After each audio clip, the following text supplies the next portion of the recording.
Assalamualaikum warahmatullahi wabarakatuh. Saya Ani Adriana, NPM 20111010309 dari kelas H, jurusan Pendidikan Agama Islam semester 4, mata kuliah Teknologi Informasi Pembelajaran, dosen pengampu Miss Era Oktaviona MPD.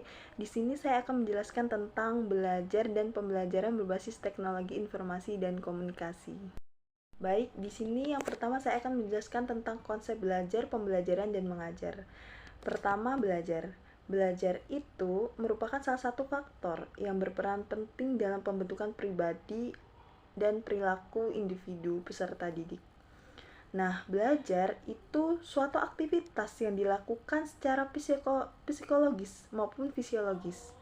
Nah, yang bersifat fisiologis yaitu merupakan proses mental, misalnya aktivitas berpikir, memahami, menyimpulkan, menyimak, membandingkan, membedakan, mengungkapkan, dan menganalisis. Sedangkan yang bersifat fisiologis yaitu kegiatan proses penyerapan atau praktek, melakukan eksperimen atau percobaan latihan, kegiatan praktek membuat karya apresiasi. Nah, selanjutnya saya akan menjelaskan tentang pembelajaran. Pembelajaran itu merupakan proses interaksi antara pendidik dengan peserta didik dan sumber belajar pada suatu lingkungan belajar. Pembelajaran itu sebuah proses yang dilakukan pendidik untuk membuat peserta didik agar dapat belajar dengan baik. Selanjutnya, mengajar. Mengajar itu aktivitas dan penyampaian sesuatu yang diberikan atau disampaikan dari pendidik kepada peserta didik, bahwa mengajar itu merupakan proses menambah pengetahuan agar peserta didik itu tahu, dan bisa juga dikatakan proses transfer pengetahuan dan pengalaman dari pendidik ke peserta didik. Di sini saya akan menjelaskan tentang jenis-jenis aktivitas belajar. Nah, aktivitas belajar di sini adalah suatu konteks perencanaan untuk mencapai sebuah perubahan tertentu. Nah, aktivitas ini menggunakan seluruh potensi individu sehingga akan terjadinya perubahan perilaku.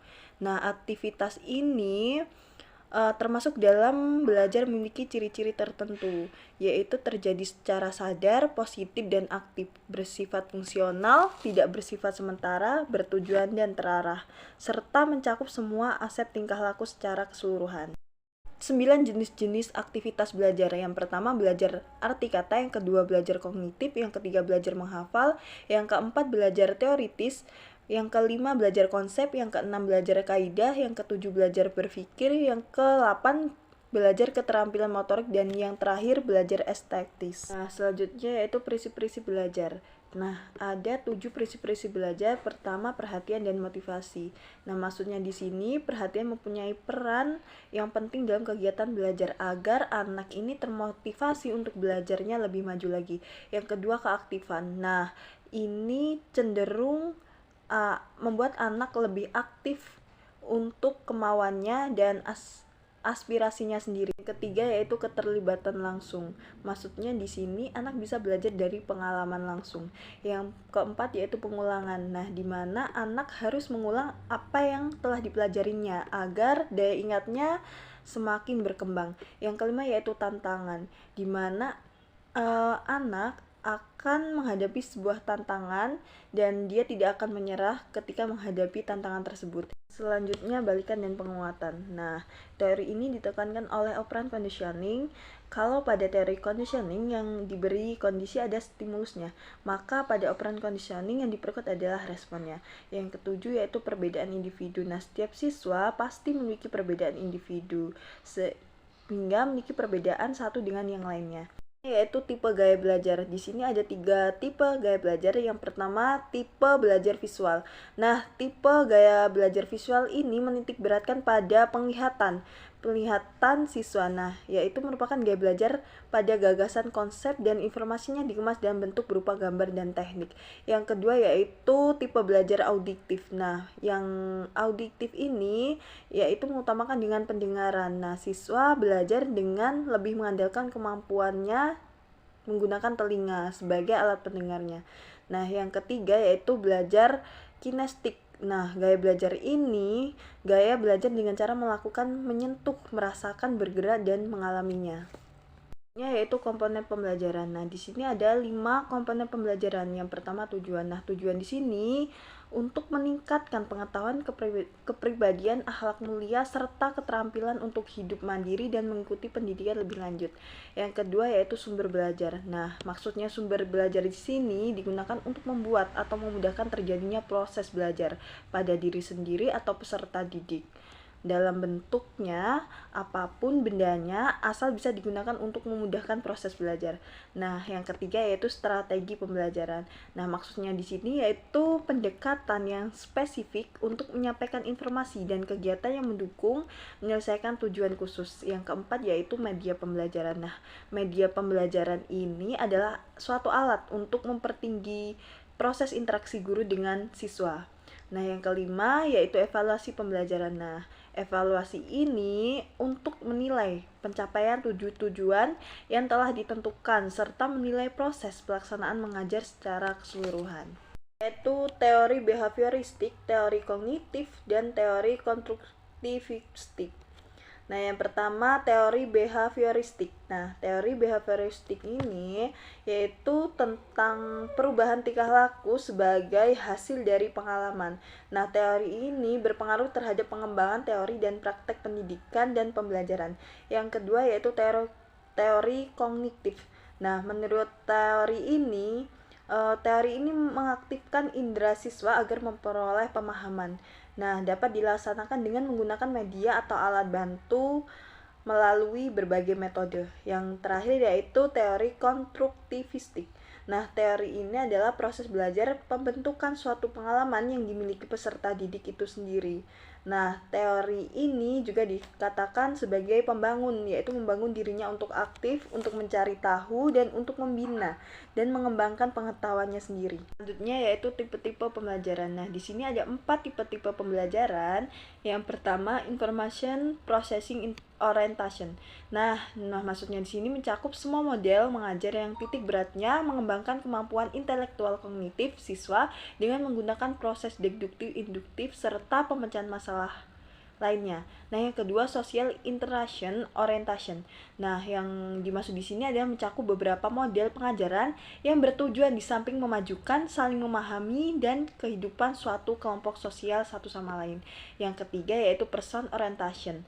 Nah, di sini mencakup model pengajaran yang dikembangkan oleh para penganut humanistic education. Sasarannya yaitu memberikan kesempatan tiap individu siswa yang bersangkutan. Nah, yang terakhir yaitu behavior modification orientation. Nah, di sini yang dimaksud adalah metode mengajar yang digunakan untuk dititik beratkan pada perubahan perilaku ke arah yang diharapkan guru. Selanjutnya yaitu pendekatan pembelajaran. Nah, di sini ada 2 pendekatan pembelajaran. Yang pertama adalah pendekatan pembelajaran berorientasi pada guru. Nah, pendekatan ini menitik beratkan kepada siswa sebagai objek dalam pembelajaran, dalam belajar dan kegiatan belajar bersifat klasik dan konvensional.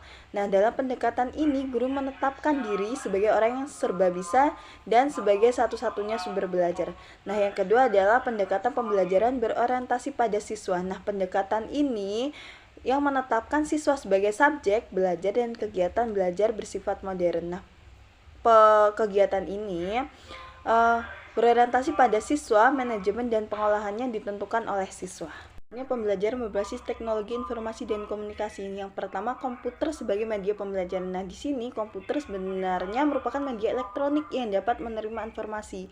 Nah, dalam bentuk input digital dengan menggunakan kode biner dan programnya, dan menampilkan output informasi dalam bentuk visualisasi atau elektronik. Internet sebagai media pembelajaran. Nah, internet itu merupakan sebuah perpustakaan raksasa di dunia yang di dalamnya itu terdapat jutaan bahkan miliaran informasi. Data yang dapat berupa teks, grafik, audio, animasi maupun digital konten lainnya.